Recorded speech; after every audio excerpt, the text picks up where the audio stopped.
All right. Hello, everyone, and good afternoon.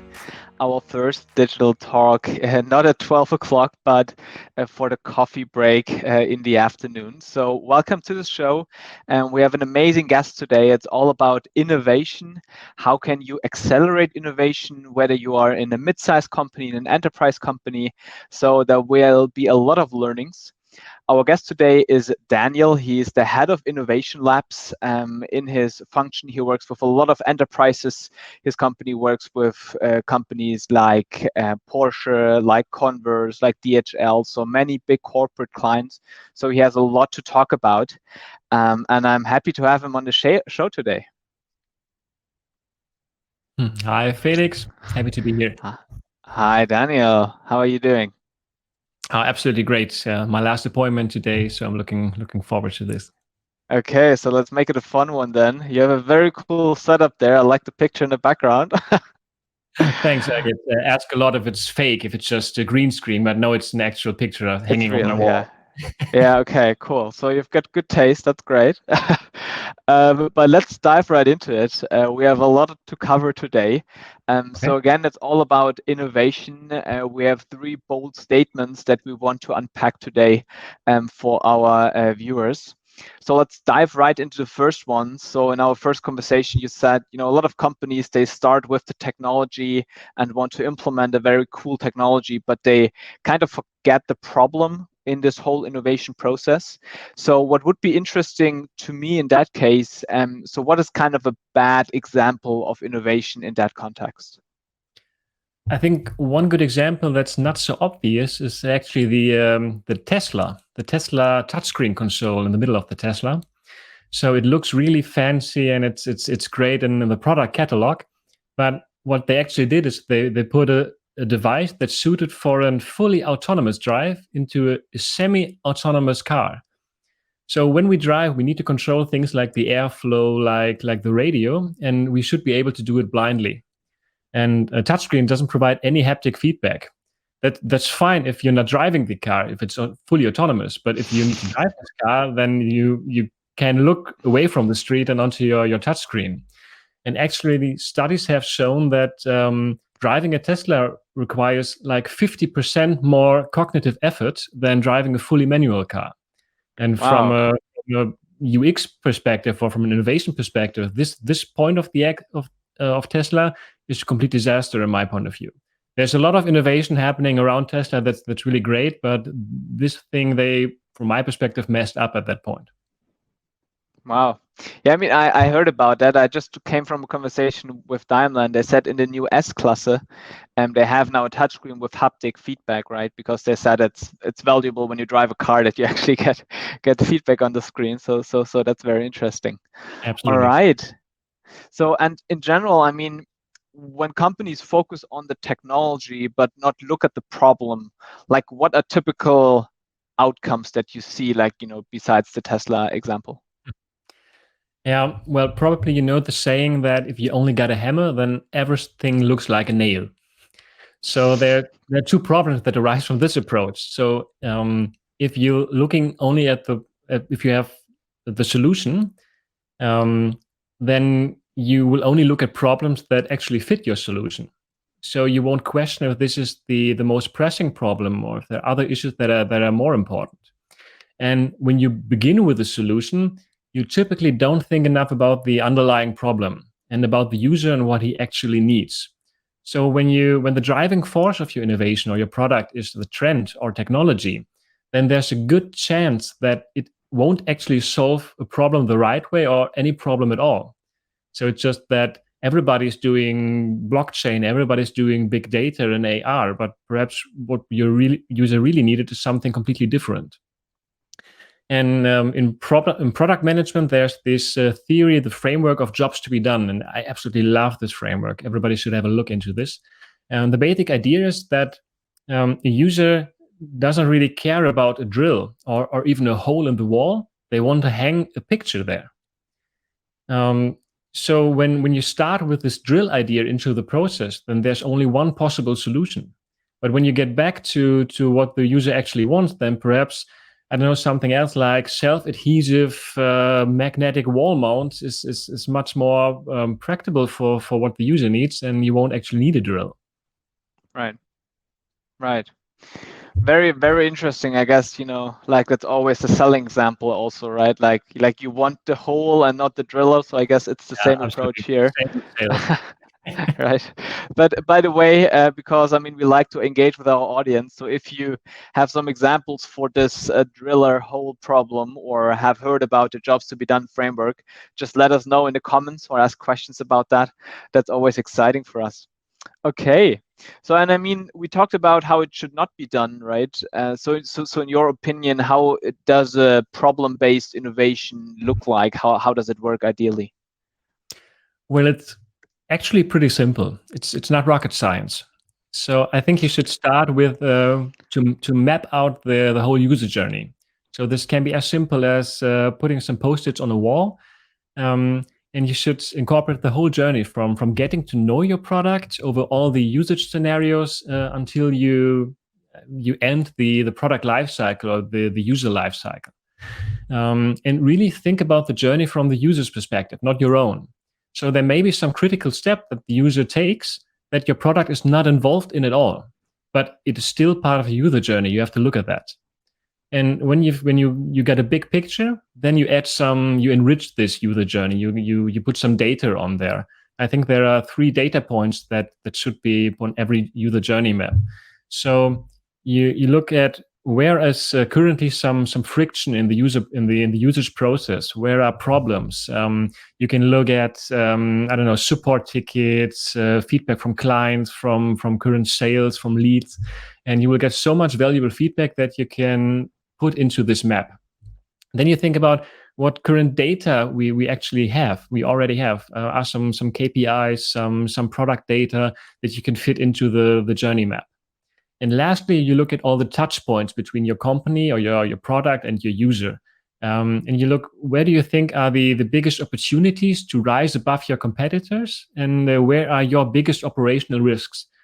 And when you have all this in place on one big picture, then it should be pretty obvious to see which focus point you should use and you should move forward with.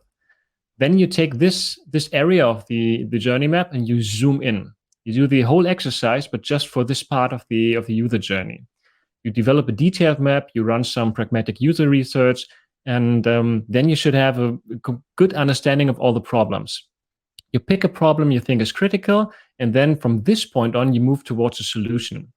One method for this could be the Google Design Sprint method. It's, I think, one of the best exercises to do here. It's one of the core services we provide, and it's like a kickstart for this process. But regardless of the success of this solution, you always get feedback.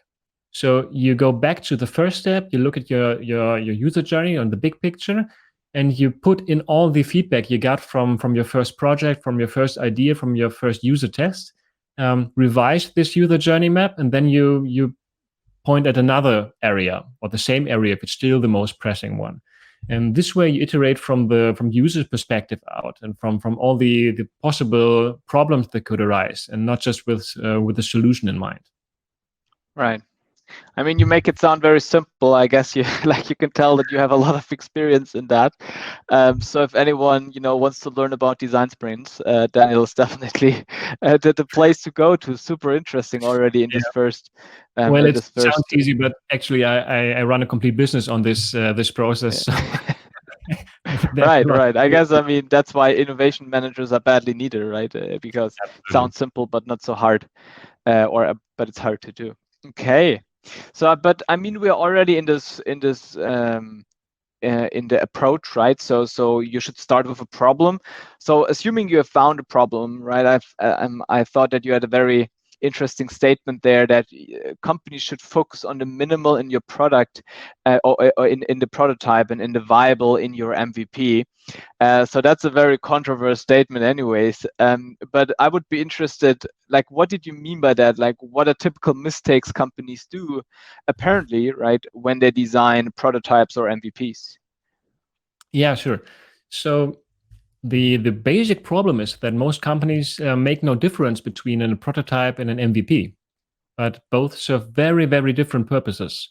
So just to get everybody on board, a prototype is the most simple way to validate an assumption or to answer a question. And it shouldn't take more than 2 days, and mostly something like 1 or 2 hours to develop a prototype. And it's important that it's something you throw away afterwards. It shouldn't see the light of the production server. An MVP, on the other hand, so a minimal viable product, this is the first version of your product that provides actual value. It solves an actual user problem that's sexy enough to be sold to real clients. So it has to be a real product with support, with documentation, with a solid architecture and everything else. It shouldn't be a prototype anymore. So that's the difference. And most companies mix both concepts. So they develop a prototype with months of work that is not thought through enough to be the foundation of the future. So they combine the worst aspects of both approaches without benefiting from the good ones. And you really should think about what question you want to have answered.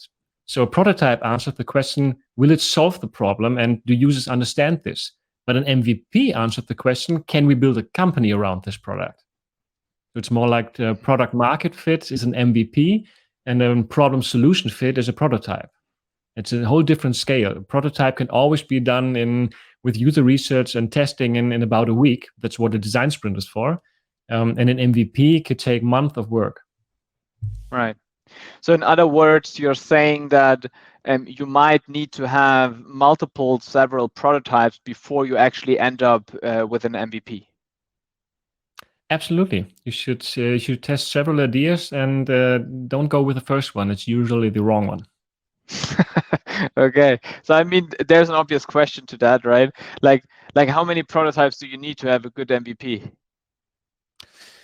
Well, that depends on your understanding of the market and the user.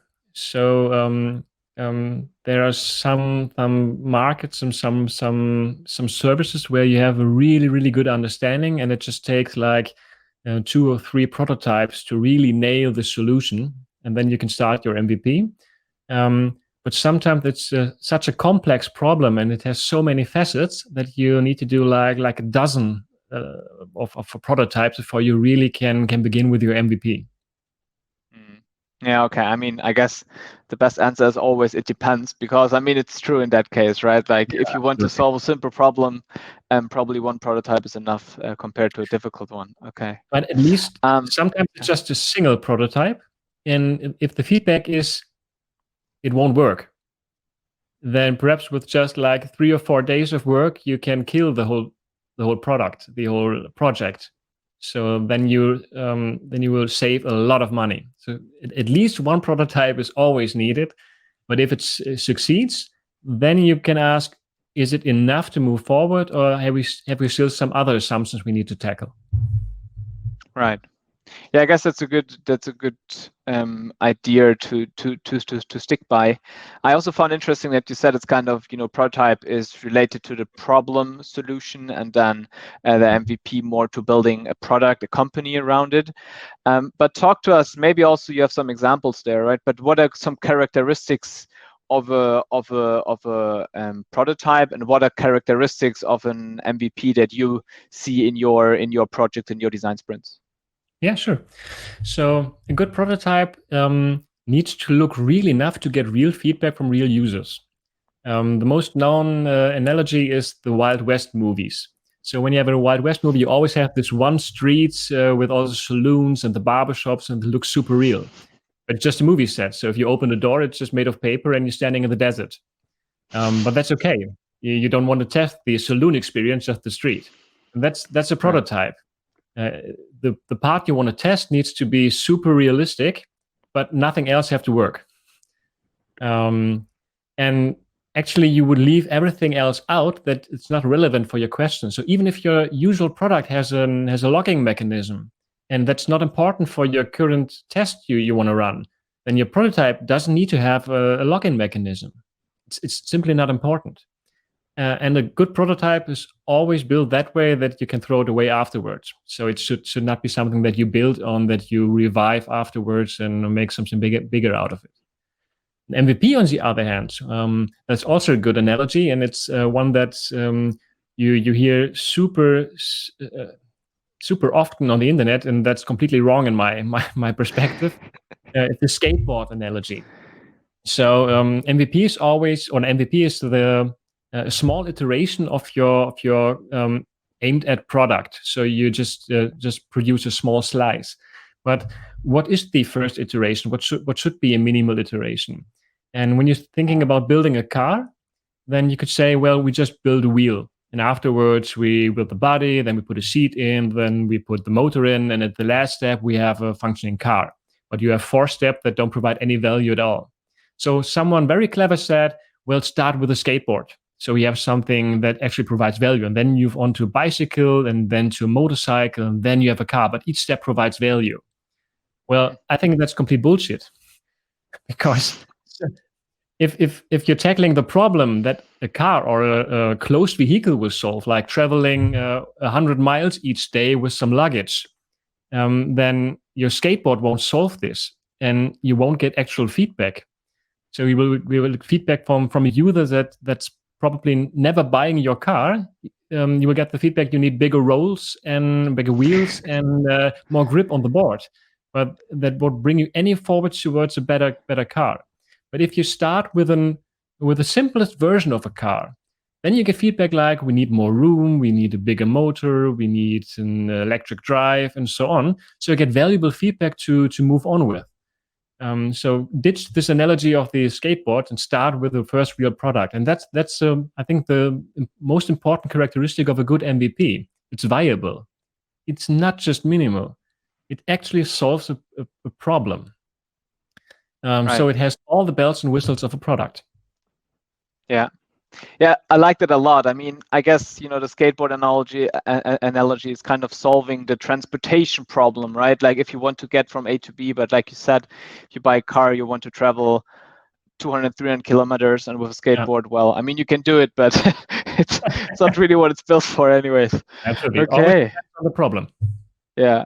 All right.